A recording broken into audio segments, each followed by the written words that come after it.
Get your ears wrapped around the Golden State Media Concepts Basketball Podcast. All the scoop you need to know, from college basketball to the NBA and even March Madness. News of your rising stars, topics on and off the hardwood. This is the Golden State Media Concepts Basketball Podcast.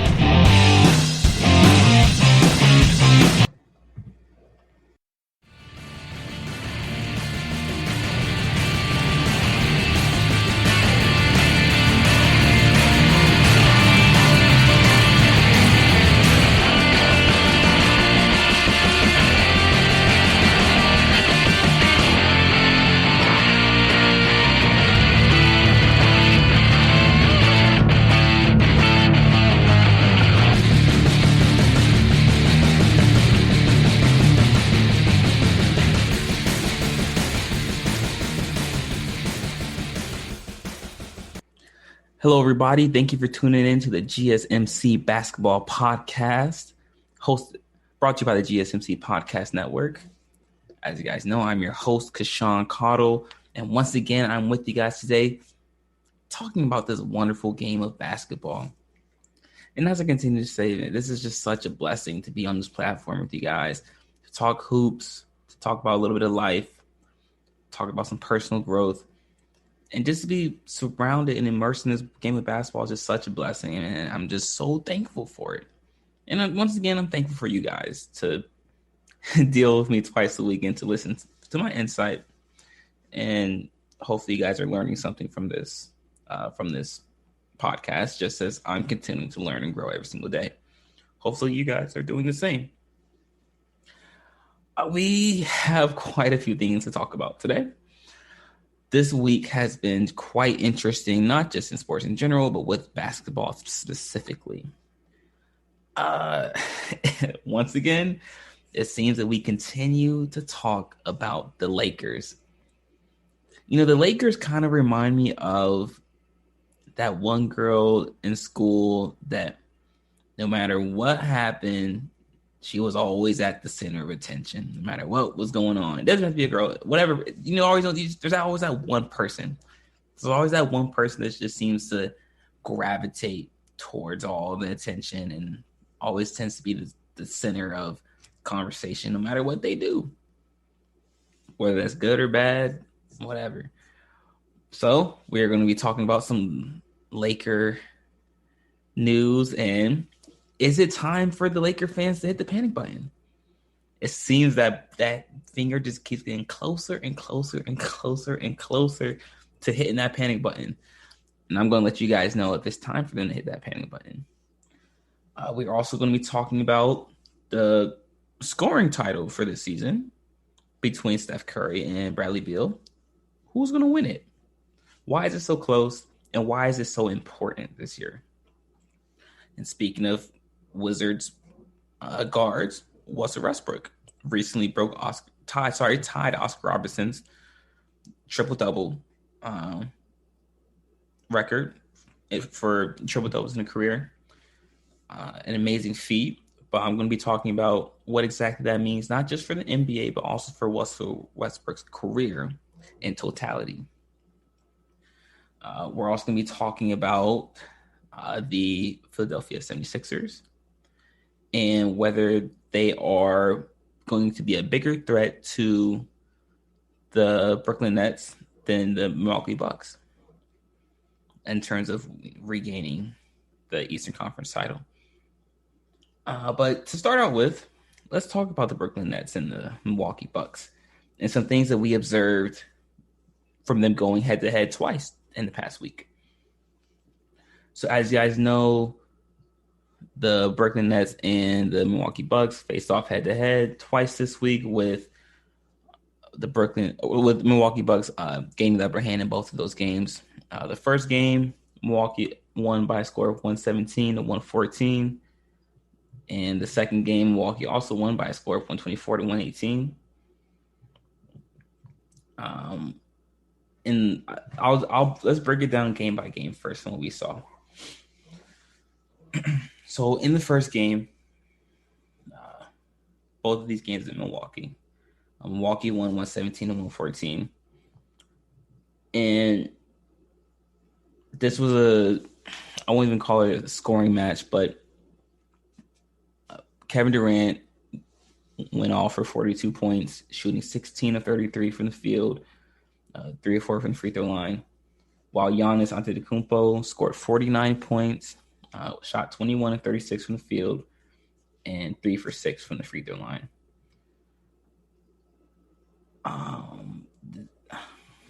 Let's see how we want to break this down. Right, so the question becomes now, okay, should we be worried about Brooklyn? No. And I'm going to show you why.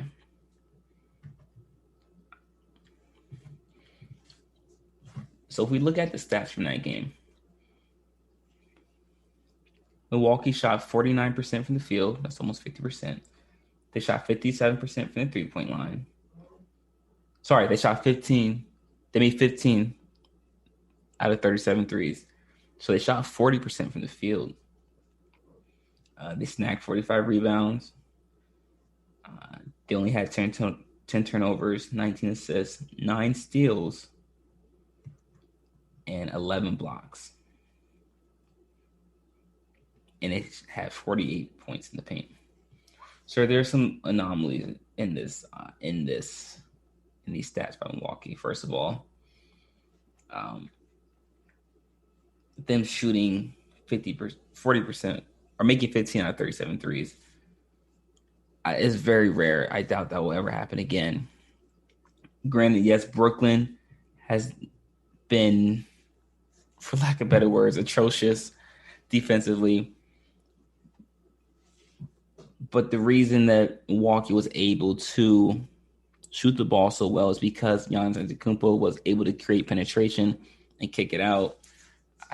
With the defensive adjustments that Brooklyn will be forced to make,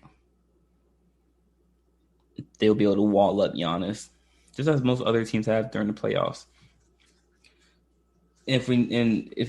From watching this game, Milwaukee was able to get out in transition quickly, which is what Giannis likes to do. He likes to get out in transition and get easy layups and dunks. He doesn't. You want to force Milwaukee to play in a half-court set, but Brooklyn was not able to do that, which led to Milwaukee getting easy shots, easy buckets in transition. Now, Kyrie Irving, he only had 20 points, quote unquote, only had 20 points in this game. So that's something I don't expect to happen again as well. Kyrie is averaging around 27 points on the year right now. So I don't expect that I expect his scoring to increase as well. But with I don't see Milwaukee being an actual. I see this if they were to face off in the playoff matchup. I can see this going 6 at the most, because we have to remember that with James Harden being out for Brooklyn, you can now head your doubles over to Kevin Durant, and put your player bets on allowing Kyrie to go one-on-one.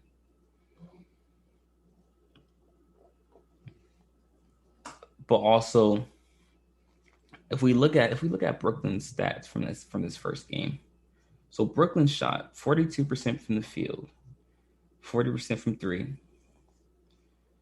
So I expect that average to increase, and they only had 18 assists and 16 turnovers. I expect the turnovers to go down, and I expect the field goal percentage to increase once James Harden returns, because James Harden is going to allow Brooklyn to get easier scoring opportunities, which is going to increase that field goal percentage. And once you have someone that is able to take care of the ball, control tempo, control pace, the turnovers are going to go down as well, just like with any great point guard.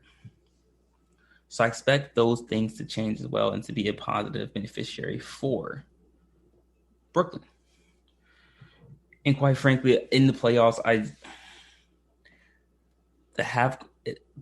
being able to score in a half-court set is so vital for playoff teams. And that's something that Giannis hasn't shown me so far this season. Him being able to score efficiently in a half-court set.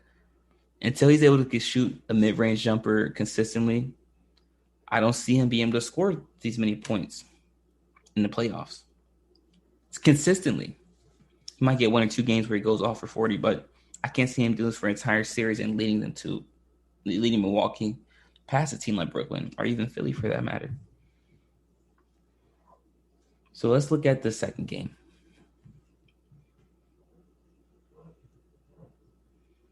So in the second game, Milwaukee won by a score of 124-118. So in both of these games, the thing that gives me a little bit of worry is that Brooklyn had leads in both of these games, but blew leads in both of them. I think that with James Harden coming back, once again having an actual point guard that can control tempo, control pace, I think that cancels out that problem. Because not to say that Kyrie is a point guard by label, but when you watch him play, he's not an actual point guard. He doesn't control the offense. He's a scorer. He's an amazing scorer, but he's only a point guard by, like I said, label. He's not an actual point guard. He's a scorer. He's a 2 guard. So with James Harden coming back, that will allow Brooklyn to have an actual point guard who's going to control tempo, pace, and control the flow of the offense. And when you have a point guard like that, it diminishes the chances of you blowing the lead.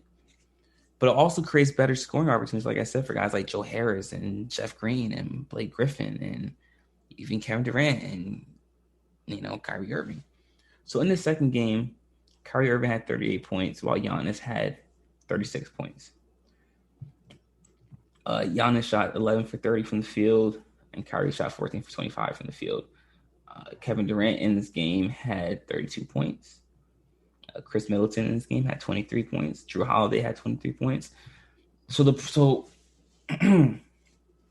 Milwaukee shot 14 for 37 from the field, from the 3-point line. 37% from the 3. They shot 44% from the field. Shot 81% from the free throw line, and they had 13 turnovers and 23 assists.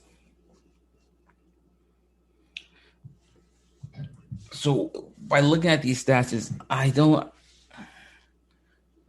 it's understandable how people might be worried that Brooklyn is going. It's understandable how people be worried about Brooklyn facing Milwaukee in the playoffs. But we also have to understand that Brooklyn, this is only the 3rd time they played Brooklyn. Brooklyn has played Milwaukee all season. And so they haven't had time to make adjustments to a team like Milwaukee. But I don't see Milwaukee being able to score proficiently at this rate in order to match Brooklyn. Because what's going to have to happen is that you're going to have to be able to match Brooklyn offensively. Defensively, you're not going to be able to stay in front of them. So you're going to have to match them offensively. And I don't see Giannis being able to create scoring opportunities for himself in a half-court set, which now leaves Drew Holiday having to facilitate and create scoring opportunities for the rest of his teammates. But I can see Giannis trying to score, but until Giannis is able to shoot the ball from the outside consistently, I just don't see that happening. And once James Harden returns from injury, it's going to allow for easier scoring opportunities for the entire Nets team. And we also have to give credit that James Harden is actually a pretty proficient defender, especially playing off the ball. On the ball, he leaves a little to be desired, but off the ball, he's good at playing the passing lanes, jumping the passing lanes, because he has quick hands. So James Harden won't only be a boost offensively, but defensively as well. and we have to. I saw a stat the other day. So the Nets have only played 7 games with James Harden, Kyrie Irving, and Kevin Durant on the court at the same time. Only 7 games. And with Kevin Durant and Kyrie Irving, the Nets are like 4 games under 500 when they both play. When only those two play. While they're above 500 with any James Harden matchup. So they're above 500 when James Harden and Kyrie Irving play, and they're above 500 when James Harden and Kevin Durant play. So, and from watching them play,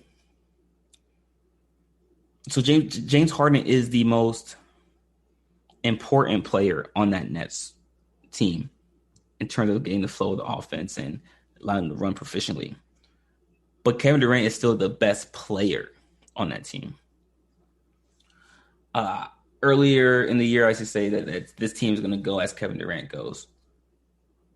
But seeing how the Nets have struggled and seeing that they're continuing to struggle without James Harden, I believe that it's necessary for James Harden to be on this roster, for James Harden to be healthy in order for the Nets to win a championship.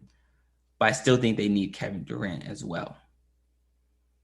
You need James Harden on this team to win. But Kevin Durant is still the best player on this roster.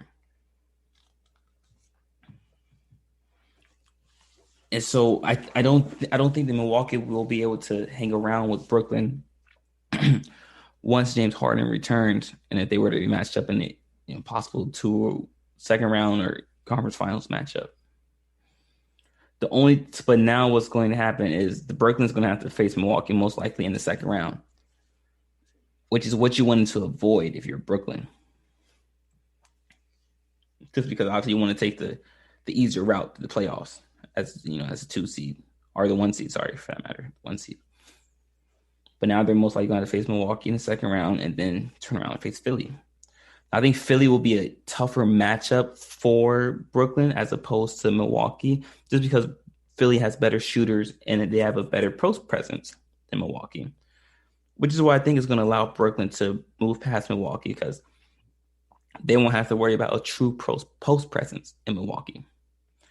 There's Giannis, but Giannis likes to bring the ball out, attack from the wing and then drive to the basket, as opposed to starting out in the basket on the low block and then, attacking from there. But I don't. So for that matter right there, I don't think that Milwaukee is going to be an actual threat to Brooklyn. But it did show me that Milwaukee can be a tough out, and they are legitimate. They are a legitimate top 3 team in the Eastern Conference. Now, what will be interesting is to see a matchup between Philly and Milwaukee. Now, that'll be a much more interesting matchup because I think those two teams are closer in talent level. But at the end of the day, if Brooklyn's healthy, I don't see any team, not just in the Eastern Conference, but in the NBA and as a whole, competing with Brooklyn and preventing them from winning a championship. So the only opponent that Brooklyn has is health. At the end of the day, if they can beat that, then there's nothing standing in their way from winning a championship. But speaking of health, Anthony Davis once again gets injured and has to leave the game. What impact is this going to have on the Lakers and their playoff hopes? Will this cause LA to play in the having to play in the play-in tournament? And will this cause Lakers fans to finally hit the panic button? Stick around. We're going to have this and also so much more to talk about on the show. So just stick around. It's definitely it's not stuff you're going to want to miss. Are you looking for the very best NFL and college football podcast? Then check out the GSMC Football Podcast. Get the latest football news both on and off the field. From the NFL Draft to trades to the rumor mill to the NFL Combines, they got you covered. That's GSMCpodcast.com/football-podcast. Get updates on college rivalries, game day insights, and much, much more. It's football talk the way you want it. This show eats, sleeps, and breathes football. Don't forget to like them on Facebook and follow them on Twitter. Visit GSMCpodcast.com for more info.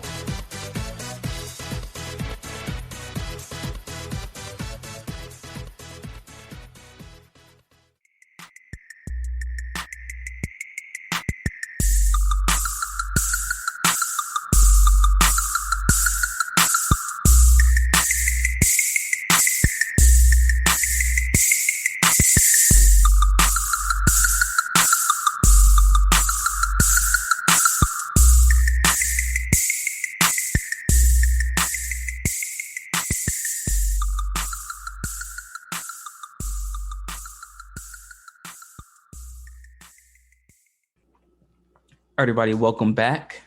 Thanks for sticking with us.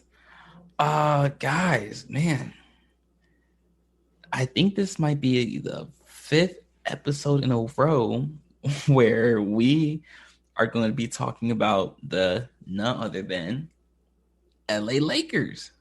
Man, unfortunately, we are not talking about the Lakers for good reasons. Let's just get right into this, guys. Before I forget, make sure to stick around for the show at the end of the show to hear me talk about why the scoring title in the NBA this year is so important. Who's going to win it between Bradley Beal, Steph Curry. And also hear me talk about Russel Westbrook and how he broke Oscar Robertson's he tied Oscar Robertson's triple-double mark for most triple-doubles in the career. And if you didn't hear the first segment of this show, we talked about the matchups between the Nets and the Bucks from this past week, how they faced off twice, and how I feel that though Brooklyn lost both of those matchups, I don't feel that that's going to translate to the playoffs. When you get into the playoffs, it becomes a half-court game, pacing slows down, teams get more physical, especially on the defensive end. And I don't think Giannis is going to be able to score in a half-court set against Brooklyn. And Brooklyn, though they have been atrocious defensively this year, they will not have to worry about Milwaukee's low post presence, which will allow them to get by Milwaukee in the playoffs. Because teams that have low post presence and are dominant in the low post have been one of the crutches besides injuries for the Brooklyn Nets. But since Milwaukee doesn't have a true low post presence, because I'm not counting Giannis as a low post player, I don't see Milwaukee being able to beat Brooklyn, quite frankly. But with that being said, let's get into our second topic. Yes, the Los Angeles Lakers played 2 games over the weekend.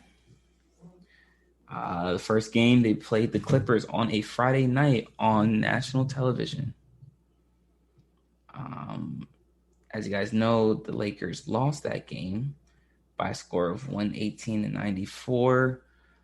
Anthony Davis ended up leaving that game and this was an interesting kind of sequence of events. So he shot a contested 3. And as he was backpedaling back, he tripped up and landed and fell on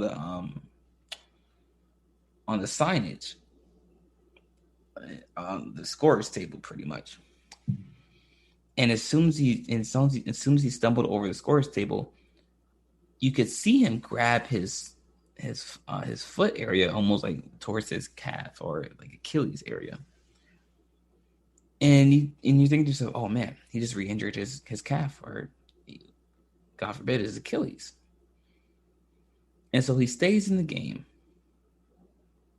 but then he leaves, comes back, and then leaves again. And what he got diagnosed with was back spasms. Now, I'm no doctor, but I have played basketball my entire life. And I don't remember back spasms correlating with my calf or my Achilles. But I do understand that on your, how on your body, how certain, if one portion of your body is lacking or doesn't have necessary strength, that can affect other parts of your body. Just how if your hips are tight, that's going to affect your ankle mobility, and that's going to affect your the elasticity in your calf. Sorry, not your calf, but in your quads or in your hamstrings. So I understand that, but to say he went out with back spasms is simply not true. And I don't know if they diagnosed him with back spasms and gave that to the public to kind of simmer down the tension or the stress of the Laker fans by having them not worry about AD re-injuring his calf. But that doesn't decrease the stress level. If anything, that increases the stress level, because now you've got AD has another quote unquote injury to worry about. You're better off just saying, okay, he re-injured his calf or his Achilles. You're better off saying that as opposed to diagnosing him with a new injury. But obviously it didn't keep him out. It kept him out the rest of that game, but he was able to return the next night against the Blazers, which he performed well. In my opinion, this was his best game since he's been back. His most efficient game. Shot against the Blazers, by the way. They lost to the Blazers by a score of 101-106. But Anthony Davis shot 12 of 23 from the field that game, 10 of 15 from the three-point line. He had 36 points. I mean, if you look at his plus minus, it was -11, but he did manage to hit the boards with 12 rebounds. And the reason I say this was his most efficient game is because he didn't rely solely on his ability to score from the high post and from the extended elbow.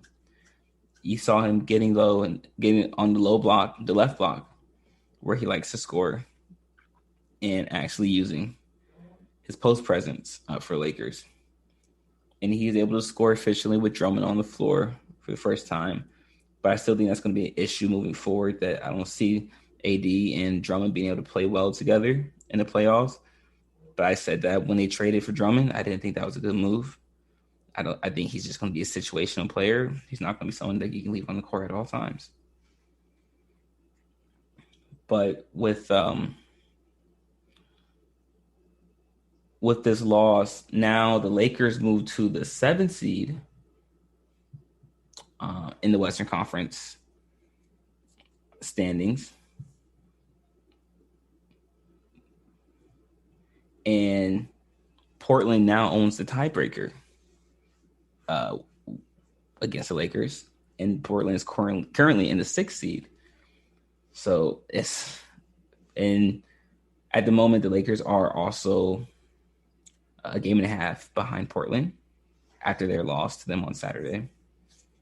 And now it's starting to look more and more likely that the Lakers are going to be playing in the playing tournament. I'm sorry.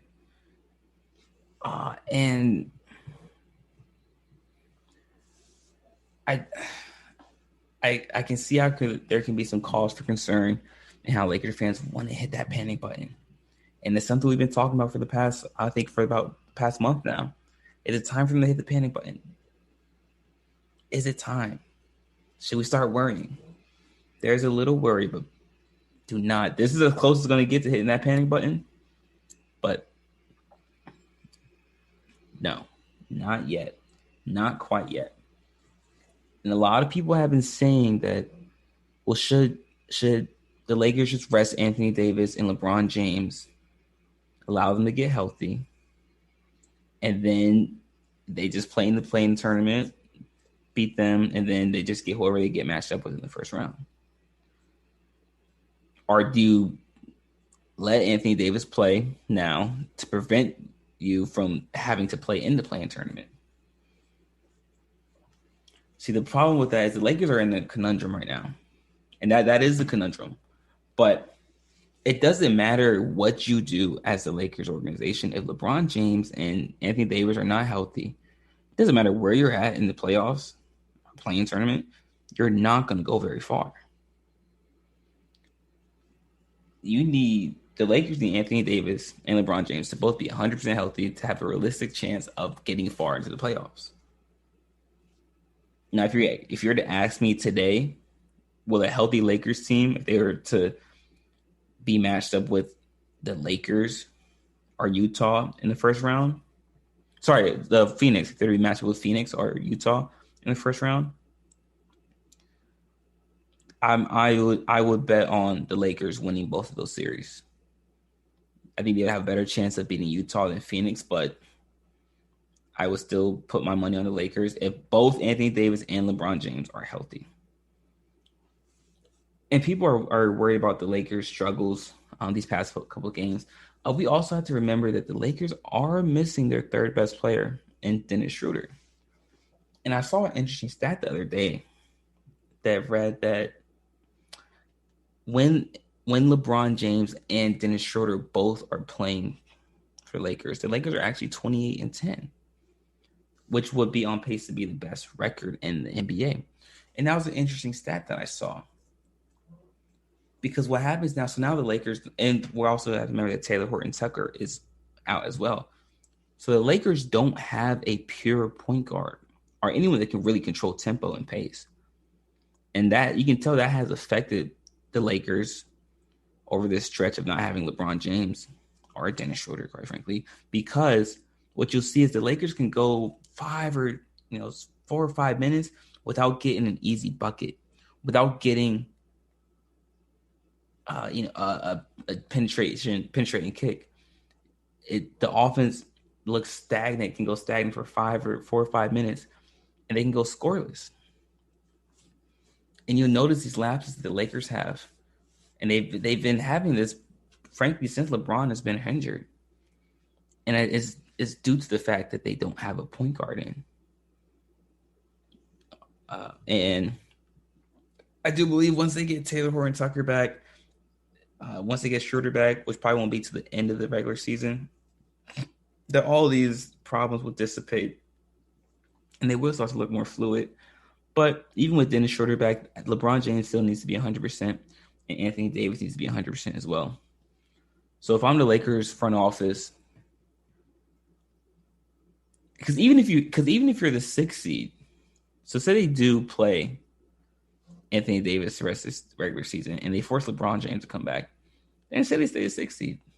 Well, if you're the 6th seed and you're the Lakers right now, as of right now, you're matched up with the Clippers in the first round.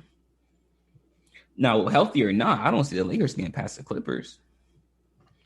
So if you're asking me, Casuan Caudle, if I'm in the Lakers front office, I'm saying rest. Let them rest. Sit AD. Sit LeBron. Let them sit. Make sure they're 100% healthy. So that way when they get to the play-in tournament, because I don't see Golden State, Memphis, or San Antonio beating LA twice. I don't see the Lakers losing twice to any of those teams. So I say you allow the Lakers to rest, allow LeBron and AD to rest to get 100% healthy. And I know people are saying, well, they need to build chemistry, they need to play. I understand that. Yes, that is true. But use the play-in tournament as that time to build that continuity back up, to build that chemistry, to build that rapport back up from not having played with each other for so long. Use the play-in tournament as that time to do that. Then when you get matched up with either Utah or Phoenix, then you would have built up. Now you only have 2 games in that play-in tournament, but you would have built up enough rapport and chemistry, I feel, to match up better with Phoenix or Utah. Because if you're the 6th seed as the Lakers and you play the Clippers in the first round, you're going out in the first round, regardless of how healthy LeBron James is and how healthy Anthony Davis is. So maximize your potential as the Lakers. Get healthy. Rest AD, rest LeBron, so that they're ready for the play-in tournament. And then, so you just have to think about your matchups. The Lakers match up better with Phoenix and Utah as opposed to the Clippers. And so you get past the first round. Now you have a matchup with either the Clippers or the Nuggets, most likely. And then we can start having a different conversation. But people are saying, well, the Lakers are in danger of not even getting past the first round. Yes, that is true. That is true. But I think they will get past the first round if they're matched up with Phoenix or Utah. But if they mess around and try to get the 6th seed and match up with the Clippers, then yes, they are definitely losing in the first round. So you have to look at where other teams are in the standings as well. But healthy Lakers against Utah and Phoenix, I'll put my money on the Lakers and LeBron James. But right now, get healthy. Let AD and LeBron rest. I would think about sitting AD. I know he just played against Portland, but I think about sitting him. Let him rest. That's what I would do. And let LeBron sit. Do not put LeBron back on the court till he's healthy. Till that play-in tournament comes around. And Schroeder probably won't be back until, like I said, in the regular season because of his protocol, health and safety protocol. Probably has COVID. That's just what I would do. So I don't think it's time to hit the panic button just yet. Just yet. I won't hit the panic button. Lakers fans, don't do it. Don't do it. Don't worry. Guys still got time.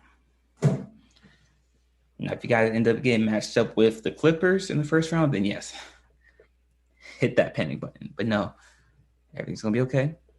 Relax. Take a deep breath. Breathe out. You guys going to be just fine. You guys have the second best player in the league in LeBron James. Trust in his playoff success and trust in his track record. Everything's going to be fine. But speaking of trust, I want to talk about Philly for a little bit. I want to talk about how just the success that they've had this season. I give them a little credit for that.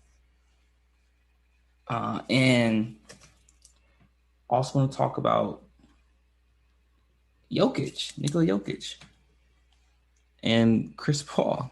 And we talked about it last week a little bit, but I want to get into that as well. Who's the more deserving MVP candidate? Also want to talk about the Boston Celtics. And what exactly has been their problem? And then also want to talk about a team that no one has been talking about for some reason, the Atlanta Hawks.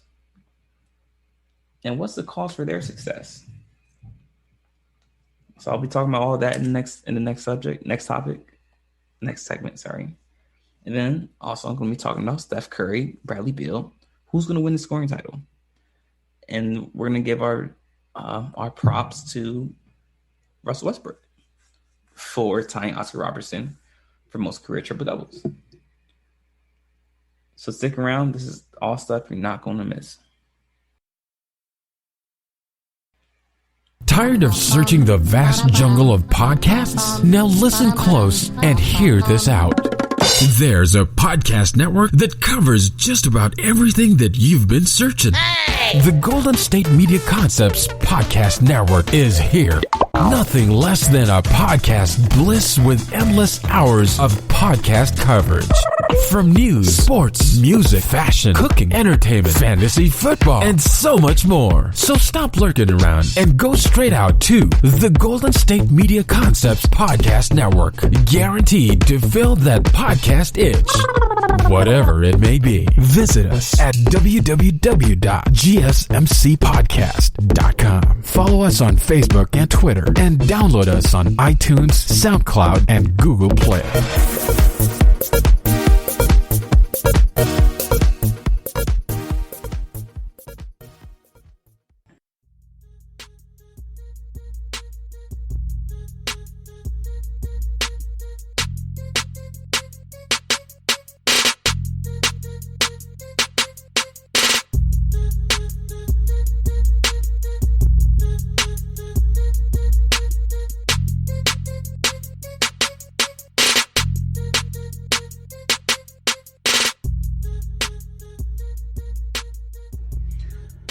All right, everybody, welcome back. Thanks for sticking with us after the break. Guys, so we're going to have a lot to talk about in this segment right here. But before we get into it, I do want to just recap what we've covered so far. We talked about the Nets and the Bucks and how they matched up twice earlier in this week. Talked about how Giannis was able to get the better of Kevin Durant and Kyrie Irving in both of those matchups. I talked about how, yes, Milwaukee does look much better than I expected them to. That though that's the case, I don't expect them to pose much of a threat to Brooklyn when the playoffs actually start. And that's because, one, James Harden is still not back. And two, we all know that once the playoffs start, there is much more emphasis on the half-court game and the half-court offense because the pacing slows down and the game becomes much more physical. And because of that, I don't see Giannis being able to be as efficient as he normally is in the regular season because things are much more fast-paced. There's much more spacing. They can go at it, create more scoring opportunities through the break, but those opportunities won't be there once the playoffs roll around. And also because there's no true low post presence in Milwaukee. I'm not counting Giannis as a post player because he doesn't normally play out the post. And because of that, I see Brooklyn be able to handle them quite easily. Low post presence has been the one Achilles heel, aside from injuries, for Brooklyn this year. And because Milwaukee doesn't have a true low post presence, I see Brooklyn being able to handle Milwaukee when it comes to the playoffs. And like I said, there is no James Harden, so I don't carry much weight into these last two games. And also, this is only the third time that Brooklyn has played Milwaukee this year, though Milwaukee has beat them all three times. I don't see it as much to read into because whenever Milwaukee has played Brooklyn, Brooklyn was not at 100%. So I'm not going to read much into this. I still think Brooklyn's the best team in the East, and they're going to win the NBA championship this year. We also talked about Anthony Davis getting re-injured against the Clippers, but returning against Portland. And how is this going to affect their chances of playing in the play-in tournament or just making it deep into the playoffs? If the playoffs were to start today, the Lakers would be in the play-in tournament. They're currently a game and a half behind Portland for that sixth spot. And people are saying, well, should they rush? The Lakers rush to get LeBron James back so they can try to not be in the play-in tournament? I say you sit LeBron, let him get 100% healthy. And if AD is not 100%, you sit him too. And wait for Schroeder to get back as well. Just sit everybody until they're 100% healthy. And when you get to the play-in tournament, you use that time to build up that chemistry, rapport with the guys, with AD and Drummond and Schroeder and LeBron. Allow them to reincorporate themselves into the offense. Because I don't see Golden State or Memphis or San Antonio, I don't see them beating the Lakers 2 times if they are healthy. because it doesn't matter at the end of the day where the Lakers end up in the standings. If they're not healthy, they're not going to go very far in the playoffs. So I say just use this time to get healthy, rest up, get 100%. That way you can be at full strength when the playoffs do roll around. But I want to talk about a couple other things in this segment. I want to give credit to a team that I did not have high expectations for this year. That being the Philadelphia 76ers.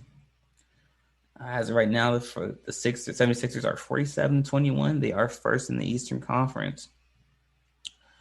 And I want to just give credit to a player on that team who has impressed me, quite frankly.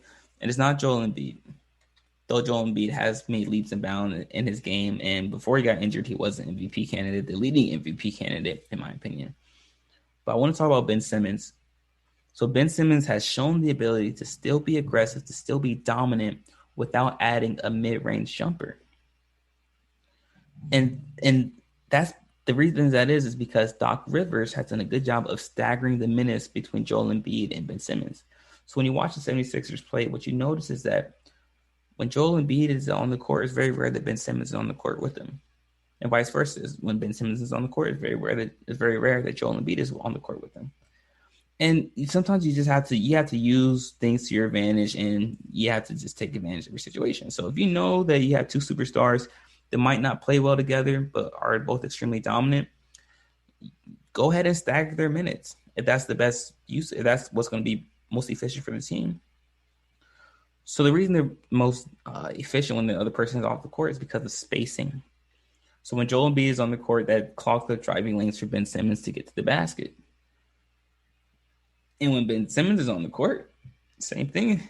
It clogs up driving lanes in the low post for Joel Embiid, because guys are going to play off Joel Embiid. Play off Ben Simmons because he's not a shooter. And Joel Embiid's a low post player, so there's going to be more of a presence in the low post when he's on there, when he's out there. But Ben Simmons has shown the ability to still be dominant, because what you see when guys are playing off him, he's still able to create contact and use his strength to get to the basket and finish at the rim, or even with the floater in a runner. And so I want to talk about how Ben Simmons has shown the ability. He has added to his game. He's added that little runner. He's added that little floater, that 8-foot, 10-foot floater. And a lot of people aren't giving him credit for that because it's not a jumper. But that still stretches the floor. It shows that Ben Simmons doesn't have to get all the way to the basket. And at 6'9", 6'10", you're using that floater, you're using that runner, no one's going to be able to block that. And it shows it. And that shows his ability to score is improving and increasing. And so he's slowly going to stretch his game out, and he's going to turn into a top 20, top 15 player when he does that. But with him being able to be dominant, even without that, shows his potential is sky high. And then also, I want to give credit to Tobias Harris, who is playing at an all-star level this year. When the all-star rosters came out, I had him as my all-star reserve, but though he didn't make the all-star team, he should have been an all-star. But he's played excellent, especially when Joel Embiid was out. He's turned into that third scorer that is necessary, that Philly was looking for. I mean, on the season, he's averaging 19 points and 6 rebounds, 3 assists, and he has a PER of 20. So Tobias Harris is playing at an all-star level. And then obviously with the addition of Danny Green and George Hill, adding veteran leadership, Korsma, Seth Curry, Shake Milton being able to stretch the floor and shoot the ball at a high clip, and Mike Scott as well. So Philly has made leaps and bounds in their roster updates, but also I need to give credit to Doc Rivers as well. So Doc Rivers has been the new voice that Philly was looking for and that they needed going into the season. I talked about a couple months ago how Boston needed a new ear, possibly in Brad Stevens. And I talked about how Philly is a recipient of a new era, and this is what's happening. So it was time for a new era in Philly. Brett Brown was just not getting through to the players. Not to say that Brett Brown isn't a good coach, but sometimes it's just time for a new start, especially if you haven't reached your goal yet. And you can see that in Philly. It was time the players were just tuning him out because he was saying the same thing over and over and over again. And so it's time for a new year. And so with bringing Doc Rivers in, you're getting new ears. So now you're able to maximize more of those players because now they're listening to Doc, and now you're able to get more out of them. And so it's a good combination of, players evolving, adding to their game, but also with bringing in a new ear in Doc Rivers. So it's good to see that Philly is now starting to come into their own and maximize their full potential. But on the opposite end of that spectrum are the Boston Celtics, who, like I said, I talked about a couple months ago, Brad Stevens, maybe time for him to go, especially if they don't make a deep run to these playoffs. Brad Stevens was able to maximize the Celtics' potential back in 2017 and 2018 and even 2019, quite frankly. However, with the second round exit last year and with the disappointing season they had up until now, though they have been riddled with injuries, I just think it's time for a new era. I can tell just by looking at the players and during the timeouts and during the huddles. Yes, they're listening to Brad Stevens. They're giving him the respect and attention. But the ears, what Brad Stevens is saying is going in one ear and just out the other. And it's falling. You can tell what he's saying is falling on deaf ears, and the players are starting to tune him out. And I think you do need to get a change of coaching in there before you don't maximize what you have on this roster. I mean, there's a lot of talent on that Celtics roster. Jason Tatum, Jaylen Brown, Tristan Thompson, Marcus Smart, Kemba Walker. I mean, there's a lot of talent on this roster, but you need to be able to maximize those guys. And I think that those core group of guys that just have been there for so long with Brad Stevens, and they haven't reached their goal of getting to the NBA Finals, the words are just starting to fall on deaf ears. So you need to, if you're Danny Ainge, you need to seriously consider getting a change of coaching in there. Not to say that Brad Stevens, like I said, he's a great coach, but hey, sometimes it's just time for a new change of scenery. But I want to give credit to another Eastern Conference team that no one's talking about. And that is the Atlanta Hawks. The Hawks have they got off to a very slow start and fired their head coach. And a lot of people wrote them off because of that. But Atlanta was able to turn things around. And the reason that I was trying to figure out, okay, why is Atlanta playing so well? What's the difference? And I actually had to sit back and watch them play. And I realized that it's their flow of their offense. They're no longer allowing Trae Young to just go shoot 27, 28 footers. But now Trae Young is actually playing like a point guard. He's playing within the flow of the offense. He's actually facilitating and creating better scoring opportunities for his teammates. And this leads to more balanced offense. And so when the offense is more balanced and more dynamic, it's harder for defenses to score. To play defense. And so we see as Trae Young is able to get penetration off those high ball screens, and he's drawing in multiple defenders, and he's kicking it out to the shooters. And guys like, Gallinari and Bojan Bogdanovic, he's got shooters out there now. And those shooters are getting better scoring opportunities because Trae Young is playing within the offense. And so as the offense becomes more dynamic, not just because of that, but also there's much more weak side movement, and that throws off the help side of the defense, forces them to move more, which creates more driving lanes as well. And that allows for the paint to open up so you get more lobs and dump downs to your bigs like in Capella and John Collins. But also DeAndre Hunter has been playing well, and Cam Reddish is starting to grow into his own as well. And then they also have Lou Williams, who's adding another scoring punch coming off the bench. They still have Tony Snell as well. Kevin Huerter has surprised many people, including myself. So there's much more balanced scoring as well. But I think it starts all with Trae Young and his ability to evolve into an actual point guard. I mean, on the year, Trae Young's averaging 25 points and 9 assists. Trae Young's just starting to become much more efficient. And after watching them play, that's the analysis I've come down to as to why they're playing much more efficiently. I mean, they're 37-31. They're first in the Southeast Division. And they're currently the 5 seed. If the playoffs were to start today, they'd be matched up with the New York Knicks. And that'd be a very interesting matchup to watch. But yes, I just wanted to give credit to the Atlanta Hawks as well.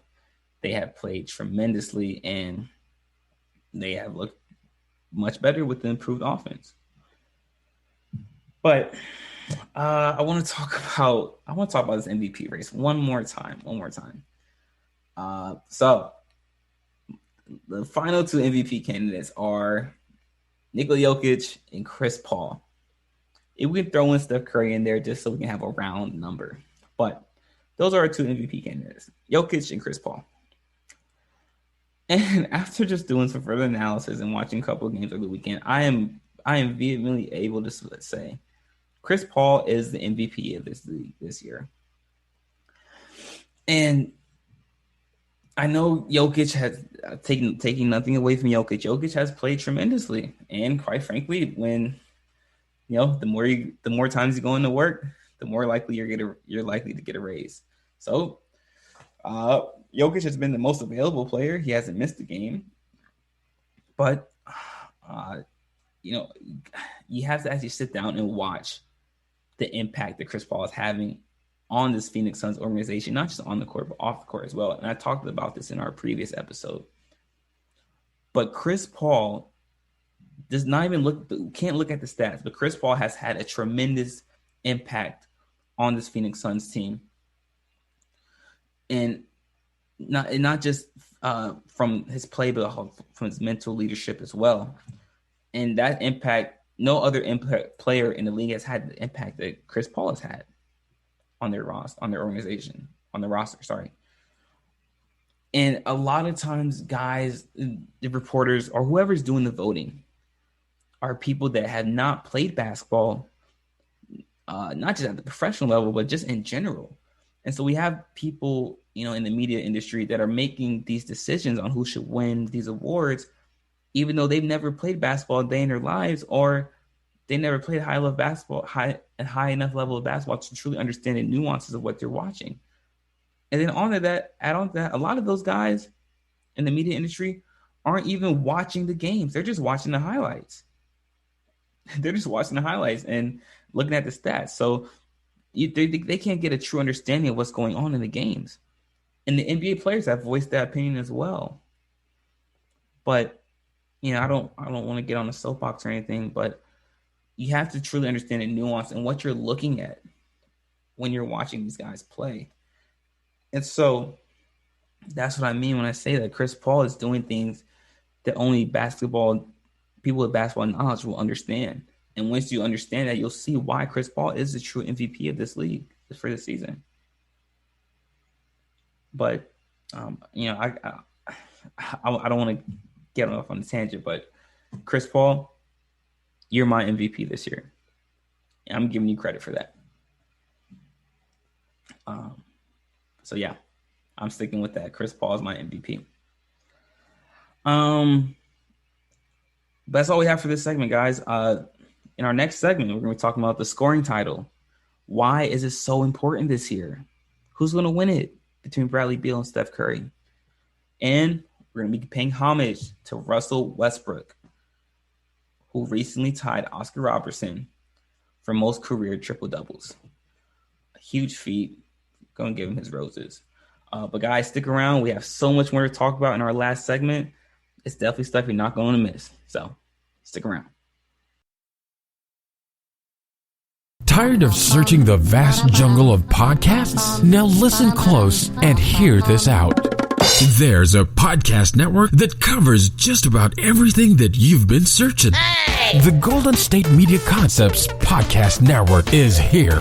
Nothing less than a podcast bliss with endless hours of podcast coverage. From news, sports, music, fashion, cooking, entertainment, fantasy, football, and so much more. So stop lurking around and go straight out to the Golden State Media Concepts Podcast Network. Guaranteed to fill that podcast itch. Whatever it may be. Visit us at www.gsmcpodcast.com. Follow us on Facebook and Twitter, and download us on iTunes, SoundCloud, and Google Play.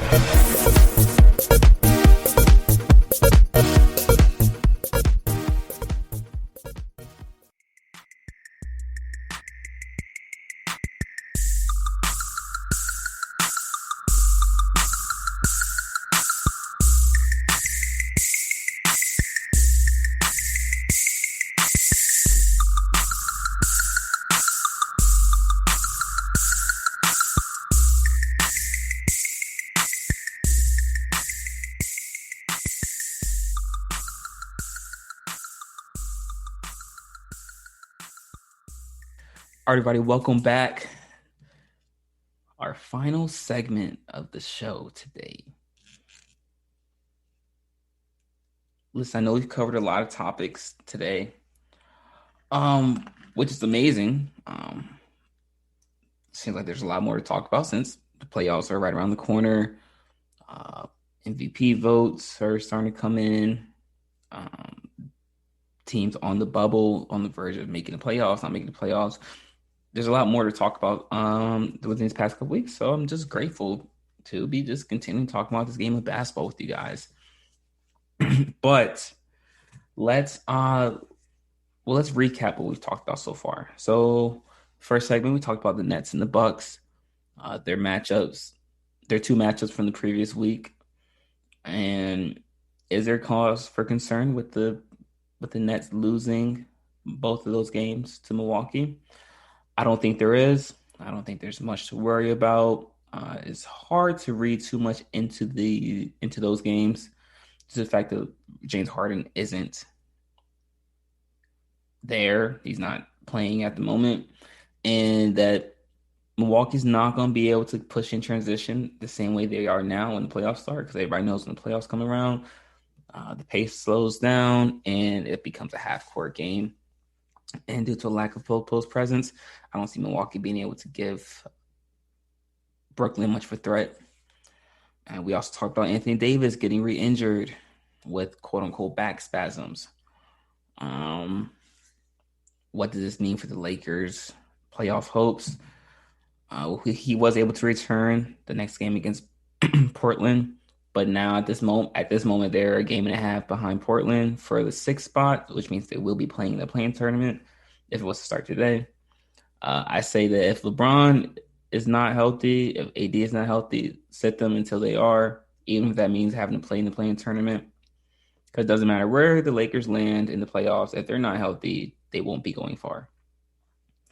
And we also talked about the 76ers, how they have exceeded expectations, and they're really starting to form and grow into their full potential due to Doc Rivers and Ben Simmons, Joel Embiid, and Tobias Harris.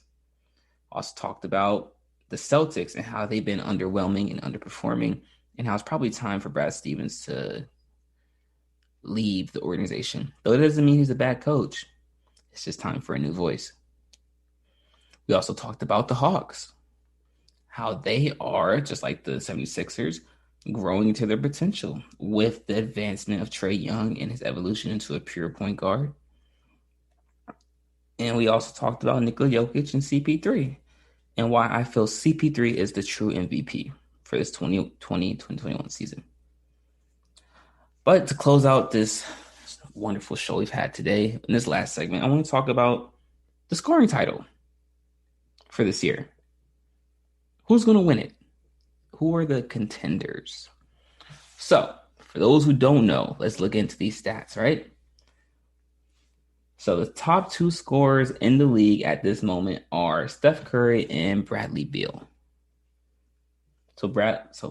Steph Curry is leading the league with 1,912 points, while Bradley Beal is second with 1,853. So not too far off. But why is this so important this year? Why is it so important this year, the scoring title? Well, it's important based on your perspective. And I'm breaking it down from the perspective of Steph Curry and Bradley Beal and fans of those organizations. So if you're Steph Curry and you win the scoring title, this proves to people that your success and your ability to be a dominant player in this league was not dependent on Kevin Durant and was not dependent on the system or the guys that you're surrounded by. It shows that you can still be a dominant player. You can still be effective scoring the ball and be a threat. Despite who you're surrounded by, even with getting double teamed.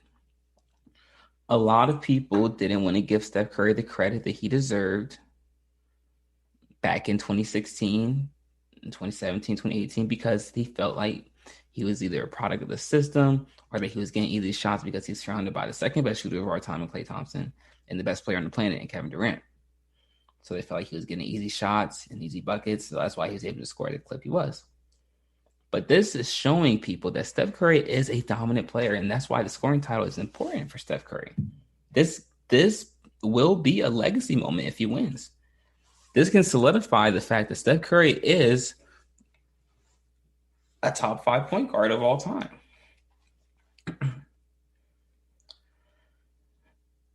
Now, I say point guard only by label. Steph Curry just plays point guard because of his height, but he's a shooter. He's the best shooter of all time. Now, best pure point guard? No, not top 5, but point guard by label, so he's in that top 5. And that's why it's important for Steph to win the scoring title. And the impact this can have, not just on him, but the Warriors organization as well. It can offer a glimmer of hope that, okay, he needs a second running mate. Oh, wait. Who's waiting right now on the sideline? Klay Thompson. Wait till we get Klay Thompson back. Then we can start talking about title contention. Is what Warriors will be thinking about. So seeing Steph Curry perform the way he has over the past month and a half, 2 months, should give Warriors fans a glimmer of hope that they can still contend for titles, or at least the Western Conference, for years to come. You know, with Wiseman still growing and developing into a center, still having Draymond Green and Kelly Oubre and Andrew Wiggins, a younger core. This should give the Warriors fans hope. And this should solidify Steph Curry, as at least right now, the best point guard in the league with his ability to score, and solidify him as the best shooter of all time. So this is a legacy moment for Steph Curry.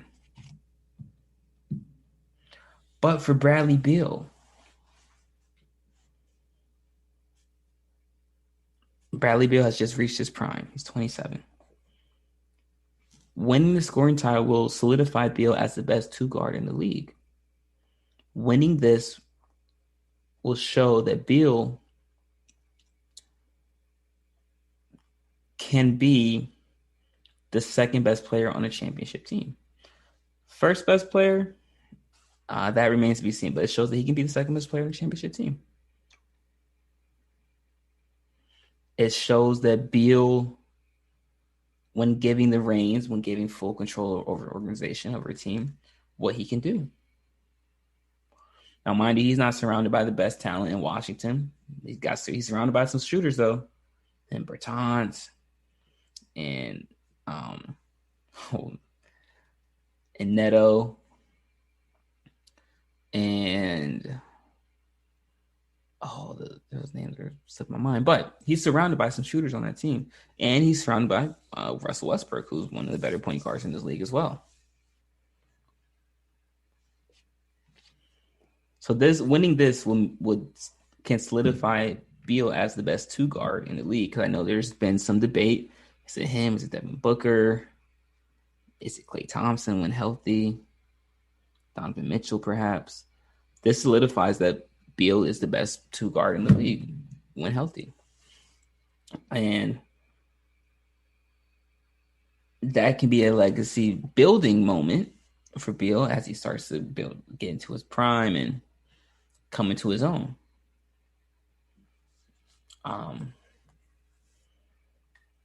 So there's a lot riding for both these players for them to win this scoring title. And for Washington, it offers hope that Beal is good enough to lead the Wizards back into playoff contention, despite who his backcourt mate is, despite what talent surrounded by him. Obviously, as an organization, you want to surround him with more talent, but it shows that when all else fails, Beal can lead Washington to at least the playoff contention, minimum, because of his talent. Who's going to win the scoring title? You're asking me personally. I think that Steph Curry will hold on because Steph Curry is just on a high clip right now. I mean, it would take Steph to have like 20-point game and be able to hit 40 and then 40 again and have Steph go with another 20-point game just for Beal to get even, to match. And I don't see Steph Curry's streak or his rhythm slowing down. So I do see Steph Curry holding on and winning the scoring title. But that's to take nothing away from Bradley Beal, who has performed tremendously this season and who's going to be playing in playoffs.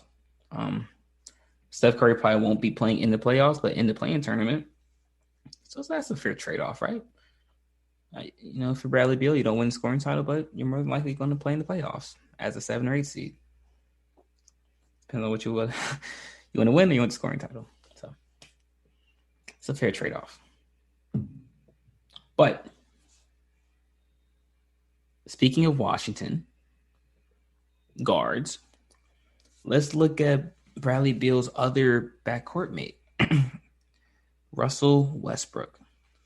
Now, for those of you who don't know, you should know by now, Russel Westbrook recently tied Oscar Robertson for most triple-doubles in a career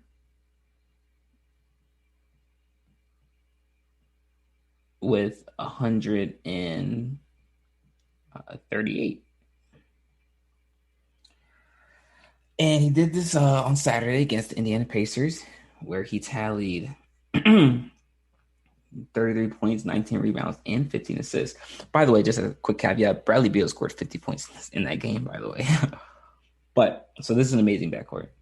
So Russell Westbrook, like I said, tallied 33 points, 19 rebounds, and 15 assists, and 2 blocks, along with a W, most importantly. And when asked about him, tying Oscar Robertson for the all-time triple doubles in a career, he said, "I'm so grateful, thankful, and blessed. I take a lot of pride in doing everything to impact winning as much as I can and leave it on the floor. To be in the conversation with Oscar, for one, I want to thank him because he set the stage and sacrificed a lot of things for us to be able to go out and play. The times he played in and the things he was able to do back in the day has allowed me to be able to do the things I want to do today. I'm just grateful for him, his words, and appreciative of his support as well."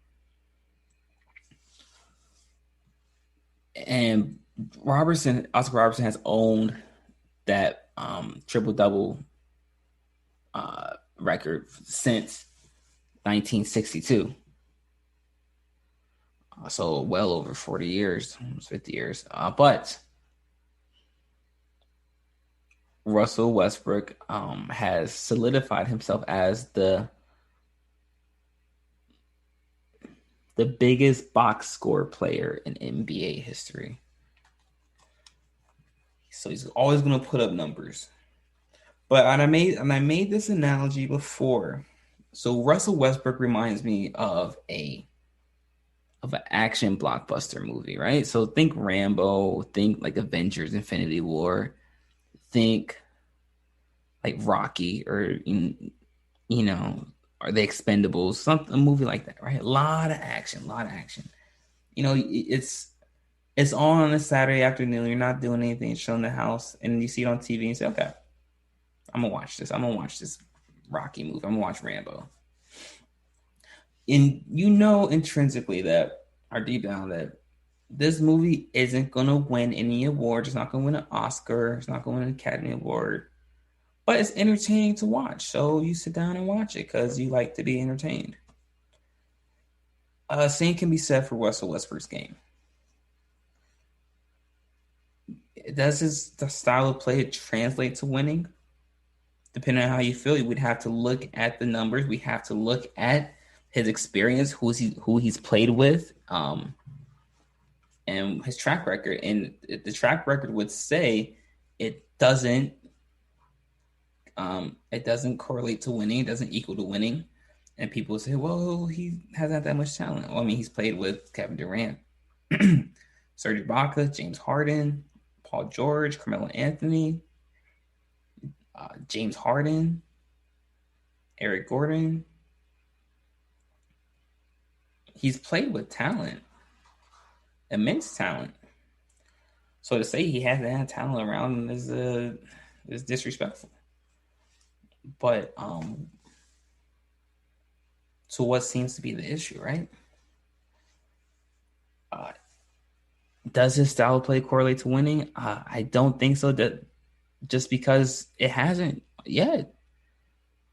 But I will say, over these past, I would say this month of play, the thing that has changed Russell Westbrook's game and it's correlated to winning is him playing like an actual point guard, which means him shooting less from the outside, him actually penetrating and kicking, getting actual assists, and playing within the flow of the offense.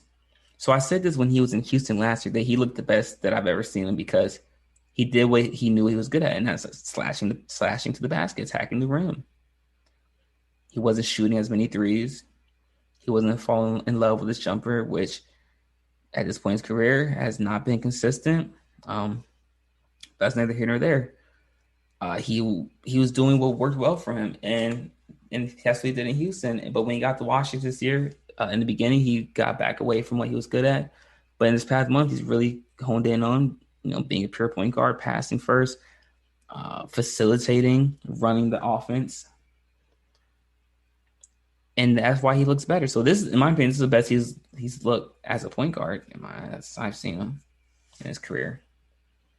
So let's see if this style of play, specifically now that he's playing, see if that translates to winning. Then we can discuss further things. But we have to give credit, regardless of how you feel about Russell Westbrook. This is an amazing feat. This is amazing. You know how hard it is to get a triple-double, let alone one, to average a triple-double? No, please give Russell Westbrook the credit he deserves. So Russell Westbrook, I commend you for what you've done in your career. Hats off to you, brother. But, guys, this is going to conclude another show. Another episode of the GSMC Basketball Podcast. Guys, thank you so much for listening to me talk about this wonderful game of basketball and provide my insight. I'm just blessed to have you guys listen to me, and I'm blessed to be a part of this platform, man.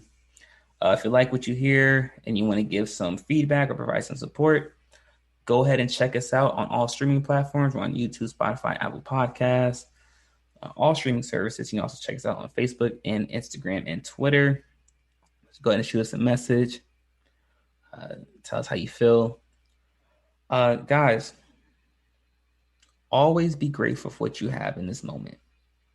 Always be grateful for what you have in this moment. And try to be a blessing towards someone today.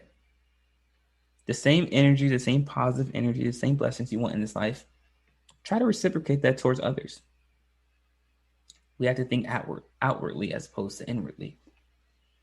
But guys, that's all we got for today. That's all I have for today. Once again, thank you so much for tuning in. Be sure to check us out on all streaming services, the GSMC Basketball Podcast, brought to you by the GSMC Podcast Network.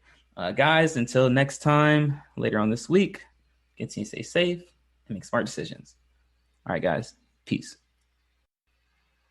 You've been listening to the Golden State Media Concepts Basketball Podcast, part of the Golden State Media Concepts Podcast Network. You can find this show and others like it at www.gsmcpodcast.com. Download our podcast on iTunes, Stitcher, SoundCloud, and Google Play. Just type in GSMC to find all the shows from the Golden State Media Concepts Podcast Network, from movies to music, from sports to entertainment, and even weird news. You can also follow us on Twitter and on Facebook.